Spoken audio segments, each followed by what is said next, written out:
Hi everyone, welcome to Aravali technologies. Myself కొంచెం Sreeja. So ఇవాళ వీడియోలో మనం బీఎస్సీ బయోటెక్నాలజీ గురించి అయితే డిస్కస్ చేసేద్దాం. బీఎస్సీ బయోటెక్నాలజీ చేయడానికి ఎలిజిబిలిటీ ఏంటి, మనకి ఎన్ని ఇయర్స్ డ్యూరేషన్ అనేది ఉంటుంది, మనకి ఎగ్జామ్ ప్యాటర్న్ అనేది ఏముంటుంది, ఎలాంటి సబ్జెక్ట్స్ అనేవి ఉంటాయి, అలాగే మనకి వన్స్ మనం బయోటెక్నాలజీ అనేది కంప్లీట్ చేశాక ఎలాంటి జాబ్ రోల్స్ వస్తాయి, మనకి శాలరీ అనేది ఏ విధంగా ఉంటుంది, మనం బీఎస్సీ బయోటెక్నాలజీ అనేది కంప్లీట్ చేశాక ఎలాంటి హైయర్ స్టడీస్ అనేవి ఉంటాయి. సో వీటన్నిటి గురించి అయితే డిస్కస్ చేసేద్దాం. స్కిప్ చేయకుండా ఎండ్ వరకు అయితే చూసండి. సో బీఎస్సీ బయోటెక్నాలజీ వచ్చేసైతే ఇదైతే మనకి 3 years under graduated course.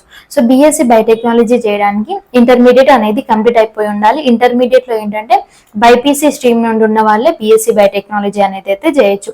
And అలాగే మనకి ఇంటర్మీడియట్ లో అయితే 50% మార్క్స్ అనేటివి అయితే ఉండాలి. అలాగే బీఎస్సీ బయోటెక్నాలజీ చేయడానికి ఫీ అనేది ఎంత వరకు ఉంటుంది మనకి. సో ఫీ అనేది అయితే మనం జాయిన్ అయ్యే కాలేజ్ పైన ఫీ అనేది అయితే డిపెండ్ అయి ఉంటుంది. బట్ ఏంటంటే మనకి 20,000 నుండి 60,000 per annum అయితే ఉండొచ్చు. అండ్ అలాగే మనకి ఏంటంటే బీఎస్సీ బయోటెక్నాలజీలో మనకి ఎగ్జామ్ ప్యాటర్న్ అనేది చూసుకుంటే మనకి సెమిస్టర్ వైజ్ గా ఉంటాయి. ఇయర్లీ 2 semesters ఉంటాయి.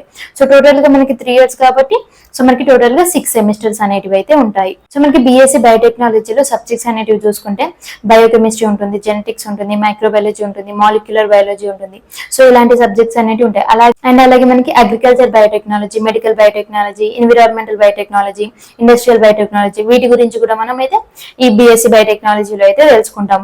సో మనకి బీఎస్సీ బయోటెక్నాలజీ అనేది కంప్లీట్ అయిపోయాక ఎలాంటి జాబ్ రోల్స్ అనేవి ఉంటాయి అనేది చూసేద్దాం.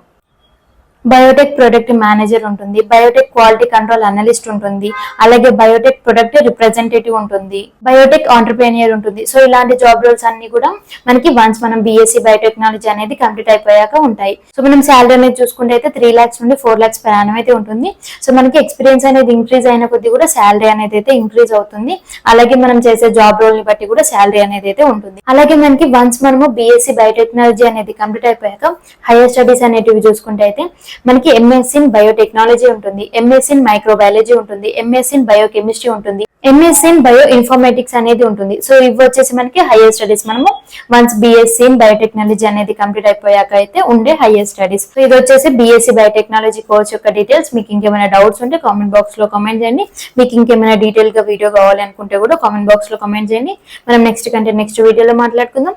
మీకు ఏమైనా ఎడ్యుకేషన్ కి రిలేటెడ్ అయిన వీడియోస్ కావాలనుకుంటే కూడా కామెంట్ బాక్స్ లో కామెంట్ చేయండి. మీకు తెలిసిన ఫ్రెండ్స్ కి కూడా షేర్ చేయండి, వాళ్ళకి కూడా హెల్ప్ అవుతుంది. And thank you for watching. Like చేయండి, షేర్ చేయండి, కామెంట్ చేయండి and subscribe to my channel.